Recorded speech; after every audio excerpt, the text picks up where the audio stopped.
오늘은 3월 29일 누가복음 23장 44절부터 56절까지입니다. 44절이에요. 때가 제60쯤 되어 해가 빛을 잃고 온 땅에 어둠이 임하여 제9시까지 계속되며 예수님께서 십자가에 제3시에 달리시고 9시에 돌아가셨습니다. 유대인의 시간으로 3시는 오전 9시고요. 9시는 오후 3시를 말해요. 그런데 6시서부터 즉 정오 12시부터 오후 3시까지 3시간 동안 세상의 빛을 다 잃어버렸다. 어둠이 깔렸다라고 표현하고 있어요. 이게 왜 이런 현상이 벌어졌을까요? 하나님께서 우리에게 말씀하시는 겁니다. 너희들을 위하여 세상에 온 진짜 빛, 참 빛은 바로 이 예수다라는 것들을 알리기 위하여 예수님께서 숨이 꺼져가는 그 순간에 갑자기 어둠이 확 온 거예요. 사람들에게 알려주시는 겁니다. 이가 참으로 구원자이며 이 예수가 참으로 너희들을 구원할 참 빛이었다 라는 걸 알려주시는 거예요. 성도 여러분, 그렇습니다. 주님만이 참 빛이에요. 주님만이 구원자예요. 이 세상에는 내가 빛이요, 내가 구원이요, 내가 그요, 내가 메시아요, 이런 사람들이 많아요. 거기에 현혹되지 마시고 듣지도 마세요. 성경이 말하는 유일한 구원자, 유일한 참 빛은 예수 그리스도 외에는 없어요. 오늘도 그 예수님 때문에 우리가 구원받은 것 아닙니까? 그 예수를 끝까지 붙들고 살아가는 여러분 되기를 축원드립니다. 45절이에요. 성소의 휘장이 한가운데가 찢어지더라. 예수님 돌아가실 때에 갑자기 또 휘장이 찢어집니다.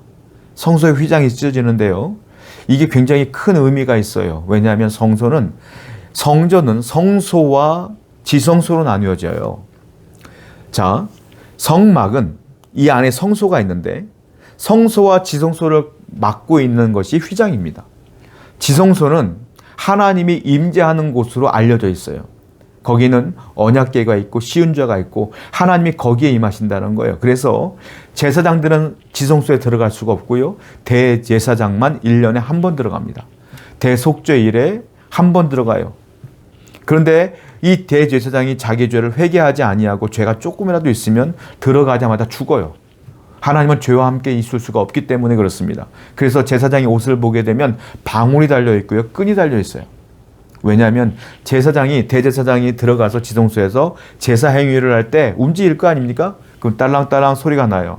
그러면 바깥에 있는 제사장들이 우리 대제사장님 살아계시는구나 라는 걸 알아요. 그러다 방울 소리가 안 들려. 그러면 죽은 거예요. 그러면 끈을 잡아 당겨서 그 시체를 끌어와요. 그들은 들어갈 수가 없으니까. 그렇게 위험 있는 곳이고 거룩한 곳이 지성소인데 그 성소와 지성소를 막고 있는 휘장이 찢어진 겁니다. 얼마나 놀랐을까요? 그런데 바깥에 있는 제사장들이 죽지를 않는 거야. 어떤 의미겠어요? 이제는 하나님께서 참빛이었던 예수님이 돌아가시면서 진짜 참빛은 하나님이잖아요. 그 빛을 온 인류에게 이제 비춰주겠다라는 뜻으로 휘장이 갈라진 거예요.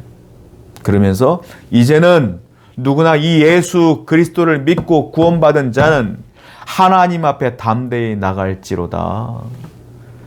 우리가 예수를 믿고 이렇게 하나님 앞에 나와서 예배하며 내가 죄를 지었음에도 불구하고 죄인임에도 불구하고 하나님께 용서를 구할 수 있는 이유, 내가 마음의 소원을 이 성전에 나와서 기도할 수 있는 이유, 이 모든 이유는 성소의 휘장이 찢어졌기 때문이며 그 휘장을 찢어버린 이유가 바로 예수님의 십자가의 죽음이었다라는 겁니다.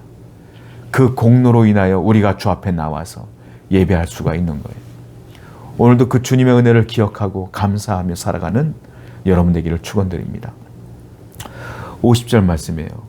공의 의원으로 선하고 의로운 요셉이라 하는 사람이 있으니 55절과 56절입니다.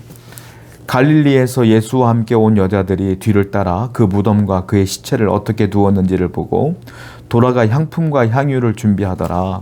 계명을 따라 안식일에 쉬더라. 여기를 보게 되면 예수님의 장례를 치러야 될 거 아닙니까? 그런데 예수님의 제자들은 다 도망간 상태였어요. 예수님이 돌아가신 뒤에 그 시체를 어떻게 해둘 거예요? 장례를 치를 수가 없어요. 그때에 50절을 보니까 공회의 회원이었던 아리마대 요셉이라는 사람이 예수님의 시체를 요구합니다. 내가 예수님을 장례 치를 겁니다. 그 시체를 주시오. 라는 장면을 보게 돼요. 이 아리마대 요셉은요, 공의 회원이에요. 이 사람은 공인입니다. 권력자예요. 그런데 이 순간에 나는 예수의 제자요. 예수를 믿는 자요. 예수를 사랑하는 자요. 라고 공포하는 것과 똑같아요. 그러면 불이익을 당할까요? 아니면 좋은 일들이 벌어질까요? 불이익을 당하죠. 예수님의 제자들도 지금 도망가 있는 상태인데, 예수님 믿는 사람들 다 잡아들이는 상태인데, 이 공의 회원이 내가 예수님의 장례를 치르겠소. 이 말은 나도 예수님을 따르는 제자입니다. 라는 공포예요. 자기의 불이익을 다 감당하면서 끝까지 믿음을 지키는 걸 보게 돼요. 너무 대단한 분이에요. 그리고 55절을 보니까 갈릴리에서 예수와 함께 온 여자들이 끝까지 뒤를 따라서 예수님의 무덤을 찾아갔어요. 그리고 향품을 준비하고 향유를 준비하는 장면을 보게 됩니다. 갈릴리에서부터 왔다는 것은 무슨 말이냐면 예수님을 끝까지 처음부터 끝까지 쫓아온 거예요. 그리고 예수님이 돌아가는 그 십자가의 앞에까지 쫓아갔다가 돌아가시는 그 무덤까지 가는 거예요. 믿음을 저버리지 않아요. 제자들은 다 도망갔지만 아리마대 요셉, 갈릴리에서부터 온 여인들은 믿음을 끝까지 지켜요. 어떤 결과가 벌어집니까? 아리마대 요셉은 장례를 치르게 됩니다. 선지자가 예언했어요. 그 예언의 성취가 이 아리마대 요셉으로 인하여 이루어지게 되는 거예요. 하나님은 이 아리마대 요셉을 사용하신 거예요. 그리고 예수님께서 3일 만에 부활했습니다.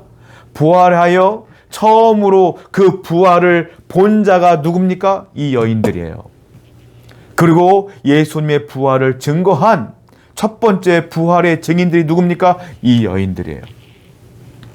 끝까지 믿음을 지켰으며 끝까지 주님을 사랑하는 마음을 품었던 이 아리마대 요셉과 이 여인들은 하나님의 말씀을 이루는 자가 되었고 하나님의 말씀을 부활을 증언하는 증인이 되었다라는 거예요. 하나님께서는 지금도 내가 누구를 사용할까 묻습니다. 그때 아리마대 요셉처럼 끝까지 믿음을 지키는 자, 갈릴리에서 온 여인들처럼 끝까지 주님을 사랑하는 자, 그분들이 사용될 거예요. 저는 바로 그분들이 여러분이 되기를 축복합니다. 그래서 하나님께 쓰임받고 하나님의 은혜를 마음껏 받는 그 주님의 증인이 되어가는 여러분 되기를 축원드립니다. 기도하겠습니다. 하나님 아버지, 참빛인 예수님을 증거하는 하나님의 백성 되기를 원합니다. 아리마대 요셉과 갈릴리에서 온 여인들처럼 끝까지 믿음을 지키는 성도 되게 해주시옵소서. 예수님의 이름으로 기도드렸습니다. 아멘.